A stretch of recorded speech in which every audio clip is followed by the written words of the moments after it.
இயேசு கிறிஸ்துவின் இனிதான நாமத்தில் உங்களை வாழ்த்துகிறேன். உங்கள் வாழ்க்கையில் நீங்கள் ஒரு வனாந்திரத்தில் வாழ்கிறது போல உங்களுக்கு தோன்றுகிறதா? கவலைப்படாதீர்கள், கர்த்தர் உங்கள் வாழ்க்கையை மாற்றப் போகிறார். ஏசாயா தீர்க்க தரிசனம் 51 அதிகாரம் அதனுடைய 3 வசனம் சொல்லுகிறது, கர்த்தர் சீயோனுக்கு ஆறுதல் செய்வார், அவர் அதன் பாலான ஸ்தலங்களை எல்லாம் தேர்தல் அடைய செய்து அதன் வனாந்திரத்தை ஏதேன் போலவும் அதன் அவாந்திர வெளிகளை கர்த்தரின் தோட்டத்தைப் போலவும் ஆக்குவார்.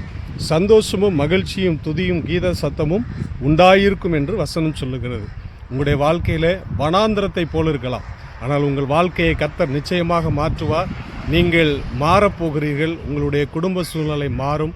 உங்களுடைய வேலை காரியங்கள், தொழில் காரியங்கள் எல்லாவற்றையும் கர்த்தர் மாற்றப் போகிறார். நீங்கள் ஒரு செழிப்பை காணப்போகிறீர்கள். வனாந்திரம் செழிப்பான வயல்வெளியாக மாறப்போக்கூடிய நாட்கள் வந்துவிட்டது. உங்கள் வாழ்க்கையிலே கர்த்தர் அற்புதத்தை செய்வார்.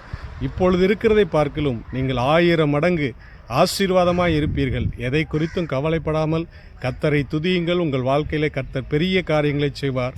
God bless you.